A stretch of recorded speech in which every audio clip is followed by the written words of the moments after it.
Mas Haris Azhar yang bergabung melalui Zoom. Mas Haris, Anda sependapat dengan yang disampaikan oleh Mas Isnur tadi?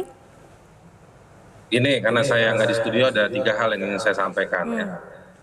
Satu, secara historis demokrasi itu dia hidup kembali di Indonesia lewat sejumlah kelompok minoritas yang diperkosa, dibunuh, ya anak-anak yang terbakar hidup-hidup ketika peristiwa Mei 98.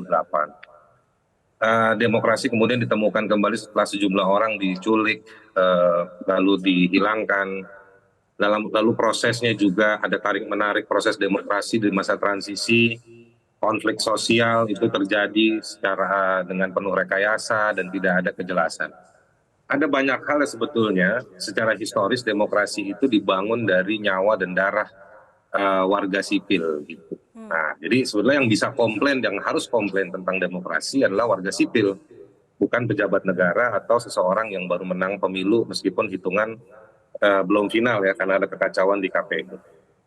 Itu satu. Yang kedua, setelah demokrasi itu berdiri dan hidup,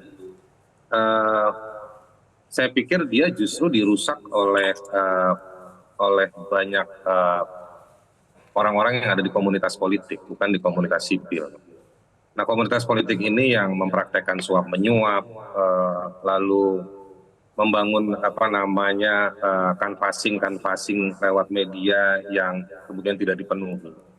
Demokrasi itu kemudian dijalankan dengan mengutus seorang paman untuk menenteng ponakannya menjadi calon penguasa di negeri ini.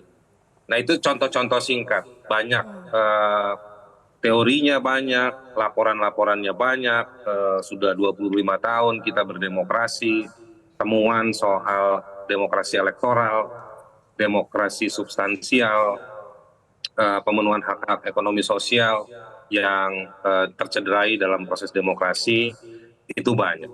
Omnibus Law diciptakan dengan penuh kekerasan. Di ruang ber-AC di Senayan mereka berjabat tangan, tetapi di jalanan masyarakat ditangkepin dan dipukuli. 4 mahasiswa meninggal. Itu adalah demokrasi yang yang dianggap berjalan, situasinya seperti itu.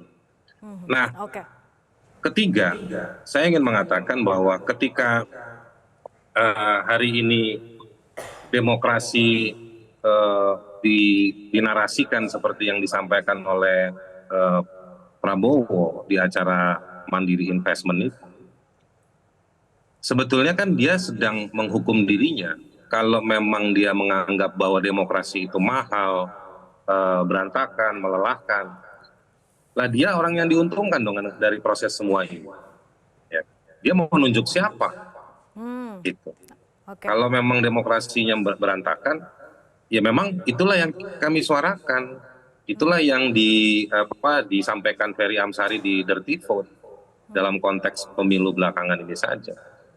Nah, jadi sebetulnya dia sedang mengkritik dirinya sendiri bahwa dia diuntungkan dengan 56 atau 58% dari satu proses yang berantakan. Nah, terakhir dari 3 hal itu penutupnya saya ingin mengatakan begini, Mbak Aswan. Ya, saya ingin mengatakan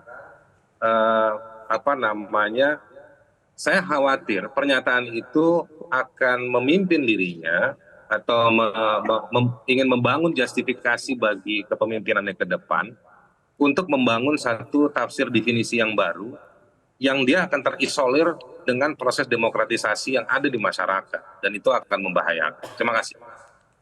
Jelajahi cara baru mendapatkan informasi. Download Metro TV Extend sekarang.